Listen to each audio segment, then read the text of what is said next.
said your arm was extra live today. Do you know before a game when you're warming up that you're throwing it better than other days? No. I expect to be making all the throws during warm-ups, and there's no defense out there. Baker, what strikes you about the Broncos, especially when you look at Von Miller and Bradley Chubb? Obviously, intimidating front, talented. Obviously Von Miller has his reputation for a reason. He's been doing it consistently for a while, and then Chubb's been playing great. Been playing great for a rookie. Obviously, they combined for over half their sacks, just the two of them. So, good front. They allow their secondary to play aggressive, kind of like the Texans did. So, it kind of presents itself as that type of matchup. Is the way you guys were able to kind of keep Watt and Clowney at bay in terms of pass rush, does that give you a plan to use against the Broncos? A little bit. They're different types of pass rushers. Von's obviously, as quick as he is, he's different than everybody else in the league. So, we've played against two really good guys, but these guys present their own challenges in their own unique ways. So, we have to use what we've been doing and then also game plan for them too. Hey Baker, does your arm get stronger during the course of the year? Do you kind of build up arm strength like a pitcher? Does that happen? No, I think it just, you become more accurate and trusting those guys, letting the deep balls go and where to put it, so it might seem like it's getting better, but that's just chemistry. At this point, with Williams a ways in now as the head coach, what do you like about the way he's running the team? You know what, everything is, what you see is what you get. There's no smoke and mirror. I mean, it's just everything's out on the line. You know exactly what it is. Communication's very open and honest, and so and we're just doing what we do on offense. He's trusting Freddie Kitchens to do his job and for us to go execute, and I think that's very important. When you let those two deep balls go, the opening one to Rashad and then the deep touchdown to Jarvis, did you know that they're going to catch him when you let go of that ball? Absolutely. I'm trusting Jarvis to make that play, and then obviously Rashad makes that. He creates space for himself, and so just putting it up there for him to make a play. That makes it easy on me to see those. That builds trust, and so the next time I'm trusting those guys to make those same plays. You've talked about Rashad's speed having an impact. How did it affect the handoffs to Jarvis and then the other things you do with him? I mean, you only had 2 catches, but it felt like his impact was great.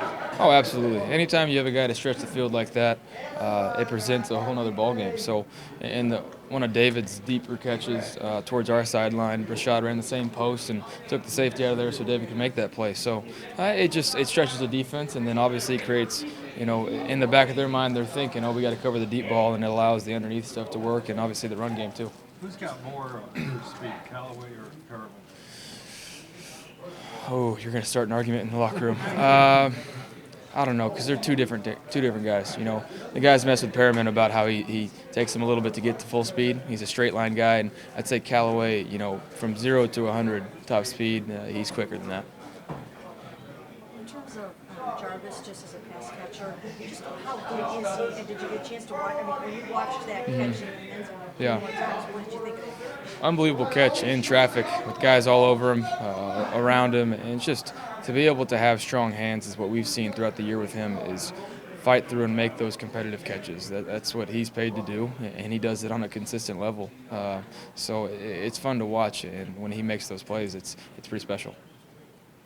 Do you know how hard, do you have a grasp of how hard it is to win on the road in the NFL? I mean, you did it as often as you did it in college.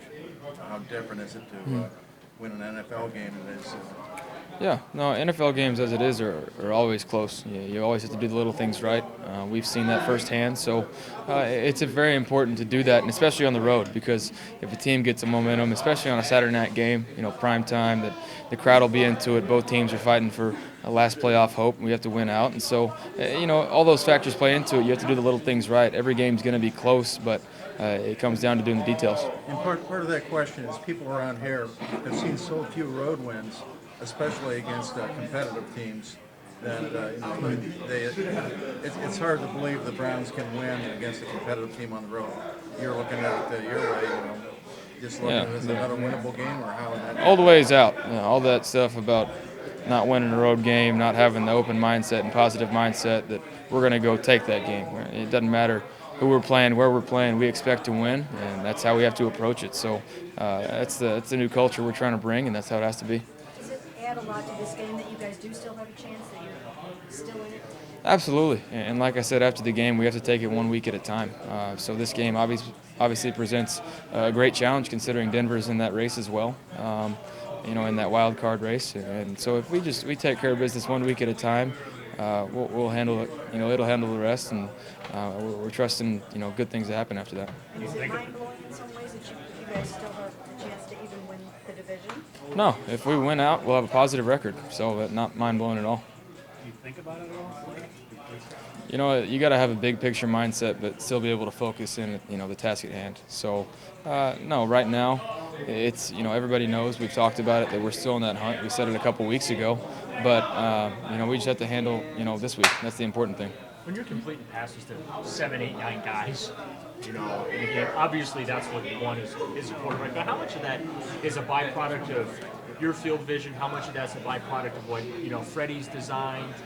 Yeah, no, I think, spreading the wealth out so teams can't, key in on a couple guys is very important. But then obviously what Freddie's been able to do is spread people out and create those mismatches, create those open guys. And so it's a combination of both. But it's also, the most important thing is our receivers are doing the right things and creating, those open lanes and routes for themselves. And it comes down to winning your one-on-ones. And our guys are doing that right now.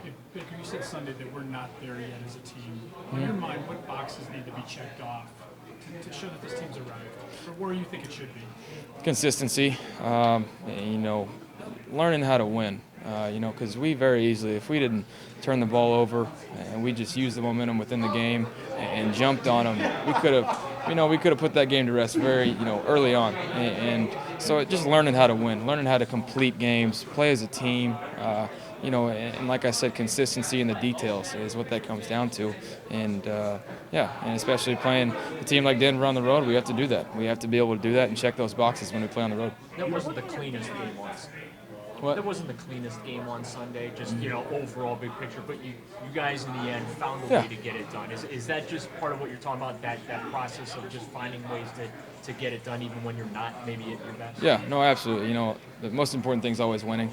As I said, when we were going through a little bit of rougher times, you have to try and find the positive. And so now we have a little bit of momentum. You have to, work out the kinks and find the mistakes and work through those. You have to iron those out. And so now we're trying to flip that switch to where we're eliminating the mistakes and moving forward. Build on the positive. That's to be expected. The standard has been set. We need to play like that. But then now eliminating those little things that hurt us and keep the games close. Feedback or response have you gotten from kind of just calling upon the fans to come out for the home finale, meeting with fans or teammates or anybody really? I haven't seen anything yet. I haven't really looked into it, but I'm hoping it had a good response. Nothing against the fans. I get it. It's cold, but we're all out there anyway. But everybody in the locker room, I'm sure, whatever, if they've seen it or not, I think they would hope the same thing too. In terms of stepping away from the rush, how much of that is improv, is sixth sense, versus a week of film study and knowing what the tendencies off the snap are going to be of a certain rush? Is a lot of that just sixth sense and improv, I guess? It's just playing ball. Whenever they're going to rush wide, and we need to be able to push those guys deep and step up in the pocket. Finding those lanes, creating plays, because it's not going to be perfect. It's not going to be 7-on-7 out there every play. You're going to have to try and find plays, and our receivers, as you guys have seen, are doing a great job of staying alive and working down the field, trying to get open late. And so we're doing a good job of that, and that's continue to help get the ball out and create bigger plays for us. Do you see Chubb and Von Miller dropping into coverage very much? A little bit. It's kind of like their changeup, but they want those guys to do their best thing, and that's pass rush. That's why they're so special. Obviously, they're well-rounded football players. They're capable of doing that, but I'm expecting them to try and bring the pressure. Guys of your stature are kind of knocked against in the draft process. Do you find, especially when you're trying to find little holes in the pocket to scoot through, that being a little smaller helps you in some ways? No. The holes are wide. It's not a matter of being tall. You got to get up through them. It really nothing to do with it. Obviously, NFL players are confident, but have you seen, just as a whole team, everybody in the locker room, have you seen a belief evolve Absolutely. You know, as the famous Jarvis Landry quote, it's contagious, for real. It's positivity can go a long way when you get guys to believe in the system and trust it, and keep fighting. And that was the important thing that we saw in Houston, even when it wasn't going well. That our guys kept fighting and tried to make it close. That's great for our team that we have that in us. You've been talking about the details since you've been playing. How much better are they now than when you first started? You know, Your completion percentage indicates. yeah, no, I'll go back to, you know, when the coaching change happened. That's when we kind of hit the reset button, and just, you know, talking about the details since then. We've grown a lot and learned a lot since then, since we started, you know, playing under Freddie and him calling the plays. And so, yeah, our guys are really trusting that to try and get their landmark and try and do everything right. And so there's been a lot of growth. Why have you guys been so good in the red zone? Execution.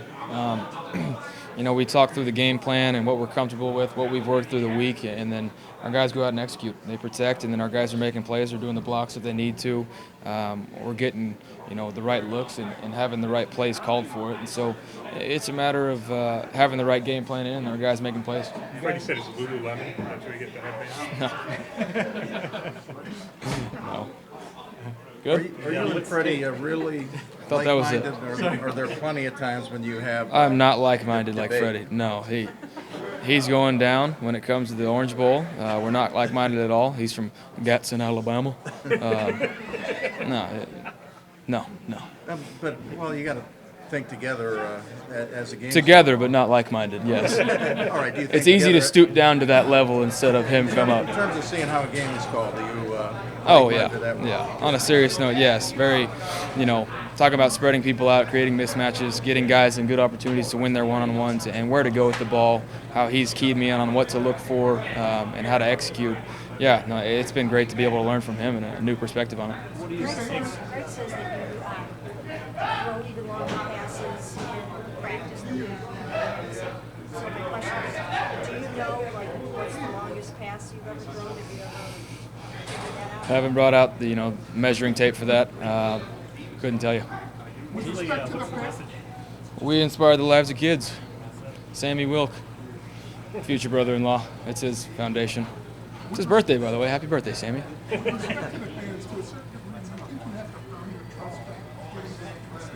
Not you personally, but the organization. No, you know, like we did, we don't care about the past. We're hit the reset button. We're trying to play for now. It's not about what's happened in the past. We want that continued support that they've given over the years. There's no doubt about that. They've stayed true and loyal. You know, we just want the support like any other team would. Baker, this season you've talked, week after week about how you guys believed in Greg Robinson and you showed, he needed to know what you guys were. Is it somewhat similar with what you kind of maybe had to do with Rashad and bring him in here and let him know that you believed in him, that you guys believed that he could do this? Yeah, absolutely. You know, I talked about it. What we have in this locker room is all we need. You know, when free agency, all that talk was going on, we didn't need anybody else. We have what we want, what we need, and we trust that. We believe in those guys. And like I said earlier, confidence and the belief in your team and your system goes a long way. And that's what we have within our locker room right now. What do you make of the Broncos? What do you make of the Broncos secondary without Chris Harris? Obviously, losing any key player like that hurts, but they have guys making plays. They still have Roby back there, a seasoned vet. So, you know what? They still have guys making plays. But, yeah, you can't go around that. That's losing a key player for them, but I'm sure he's still involved in helping those younger guys out, coaching them through stuff. You talked about if anybody could turn the Browns around, it would be you at the Combine. You have 10 starts under your belt. I know you want to win all of them and everything, but have things started to turn in your mind? Is there evidence of that, and do you feel encouraged? A little bit. You know, the culture thing is, like I said, I keep harping on that, but yeah, we're starting to feel that a little bit, and that's important. But we're not satisfied. Like I said after the game, we're not there yet. We're not satisfied, but we're happy with where, the direction this is headed. And that's important to, not get lost in it, to still find the positives. But then now, like I said, we have to find the mistakes and, eliminate those too.